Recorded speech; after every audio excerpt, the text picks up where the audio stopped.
Good morning. It is the 23rd of May in Idaho Falls. What do you think of that?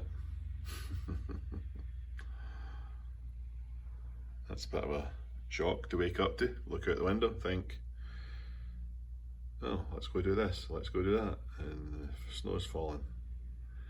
Anyway, I'll get back to you. Hope you enjoy this video. Okay, thanks for watching.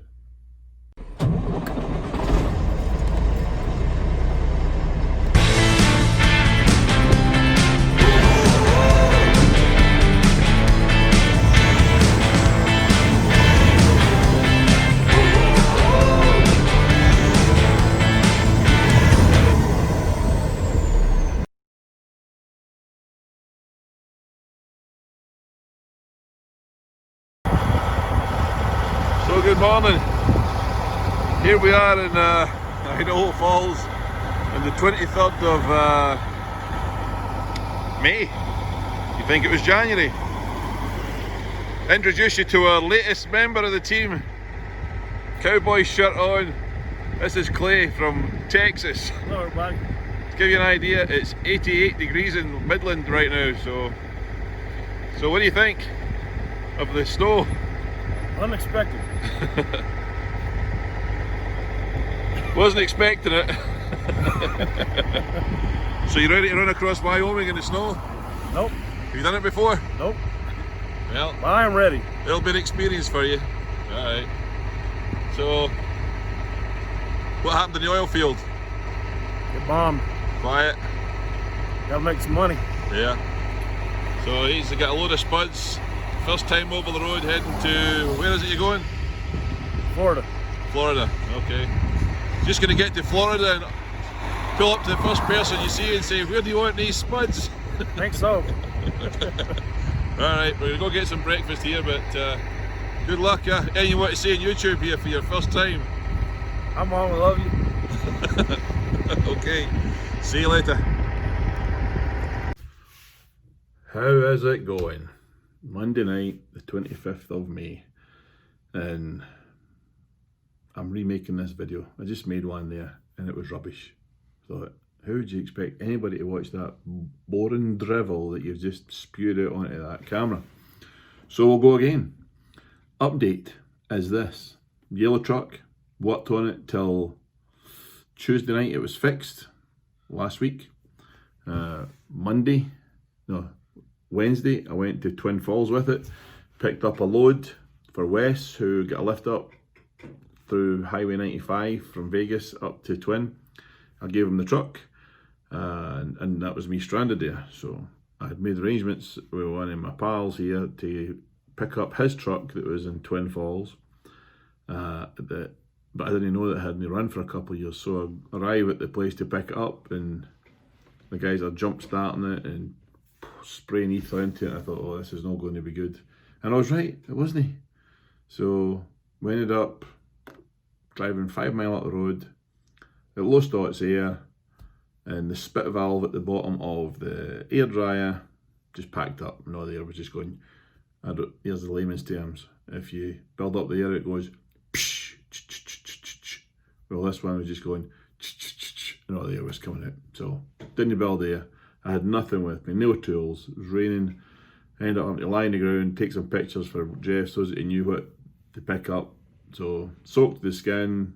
Luckily there was a McDonald's across the street, but you can't go in and sit down. So had to get some grub, sit in the truck, watched an NCIS on my phone, and then dozed off. Jeff showed up about midnight, fitted the valve, got back up here at 4 a.m, 3 a.m, 4 a.m, Thursday morning. But that was the yellow truck loaded, headed for Florida. What are we doing? Brett, man in the red Volvo, holy freaking smoke, man, can he run? He's doing exceedingly well. That truck is doing great. He's doing great.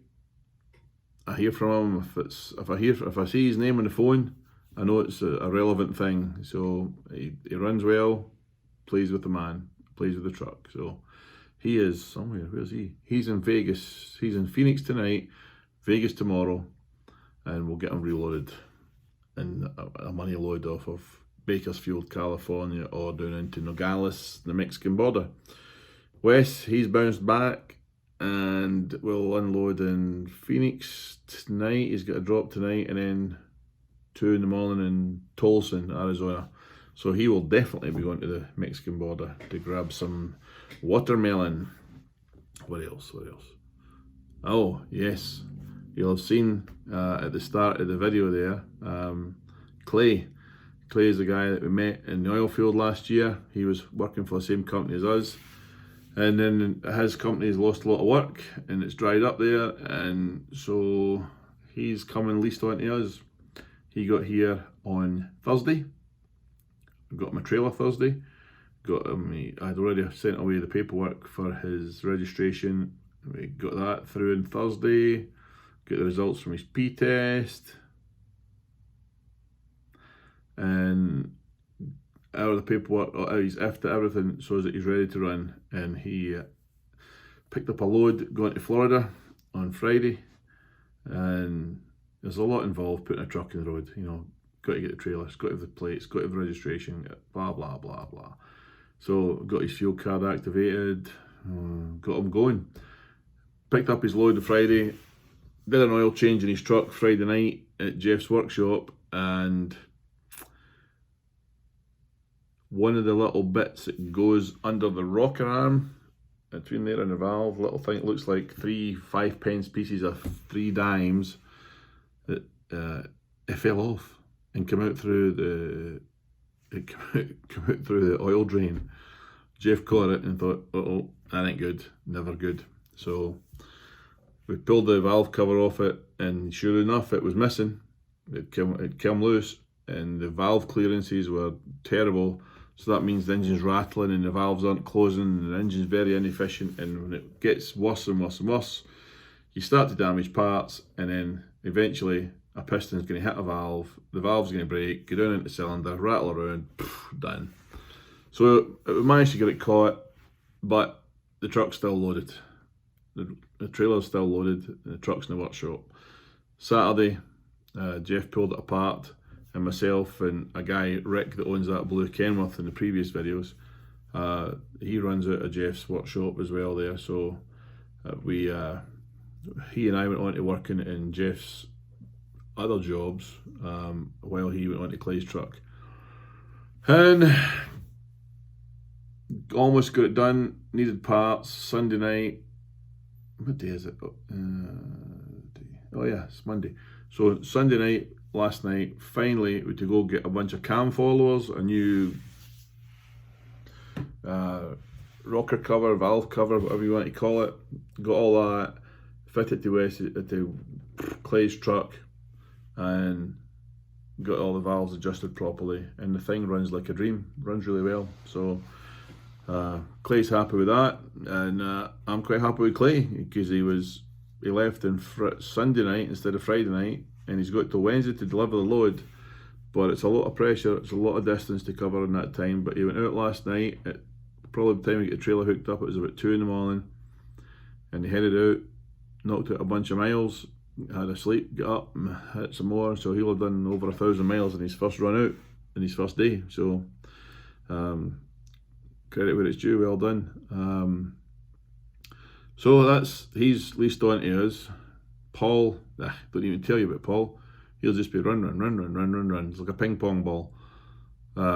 He went to Florida, came back up to Chattanooga, Tennessee, swapped trailers with another man, ran down to Florida again, got unloaded, reloaded up to Virginia with some cantaloupes, and unloaded last night, and then unloaded this and reloaded this morning with, I don't know what he's got on. Oh, it's fresh meat going down to Dallas, Texas. So he's running great. Trucks are running good. With the issue with the yellow truck, it's solved.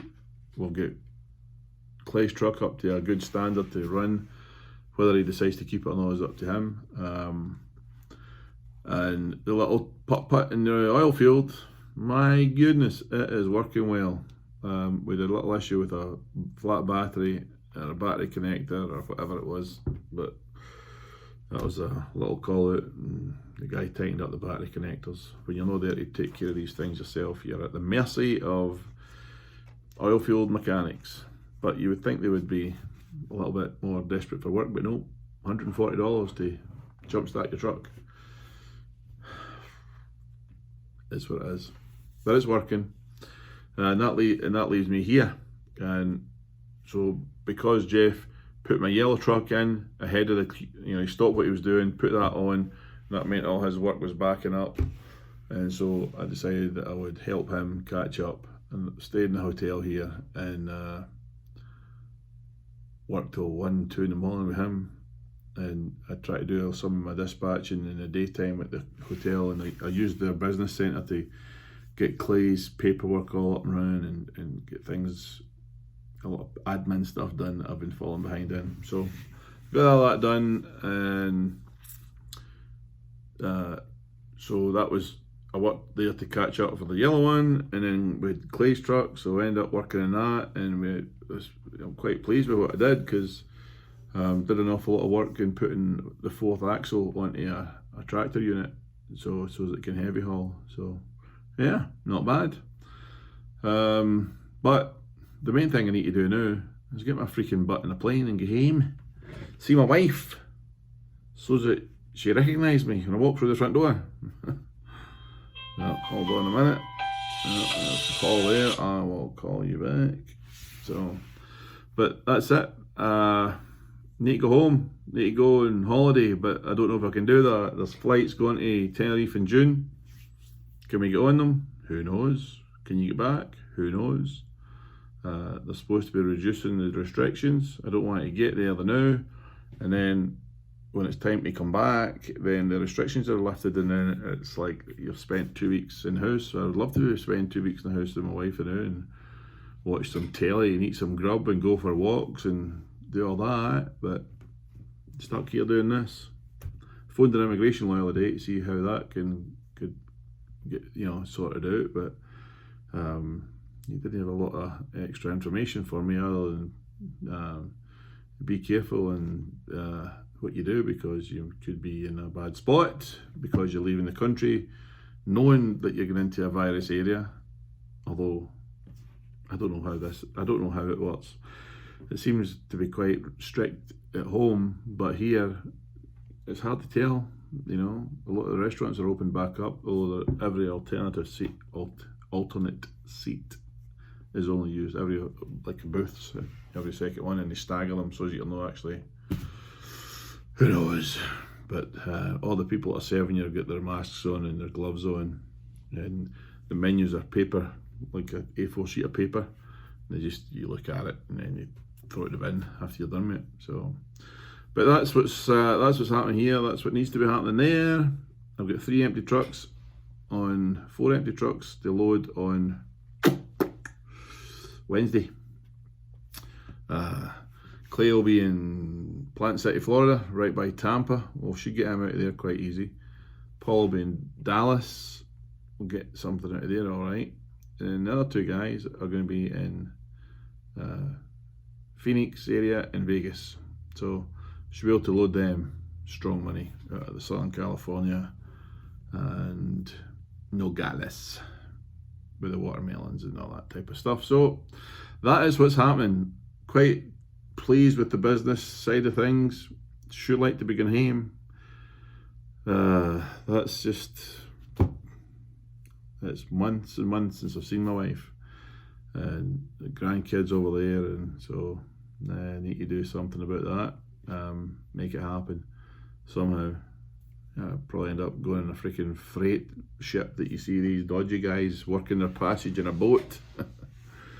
But anyway, I need to make that happen, and trucks are running well, taking advantage of some situations that have popped up, and a lot of people were hesitant and were contracting how they do things and what they do, and I decided to kind of go the other way and do a bit of expanding, and it seems to be working. It seems to be paying off a wee bit, and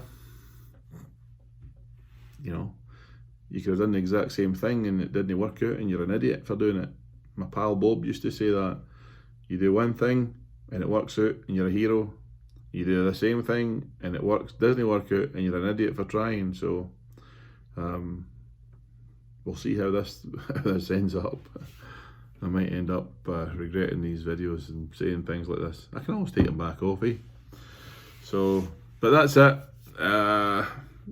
If you have watched this far, thanks very much. If you have not subscribed yet, hit the subscribe button and hit the wee bell button, and that will give you notifications that we've put a video on. Okay, thanks for watching, and we'll get back on here soon with an outdoor video and let you see some other interesting stuff rather than just an all boring, miserable, dirty man that needs a bath rabbiting on about nonsense. So thanks for watching. See you later.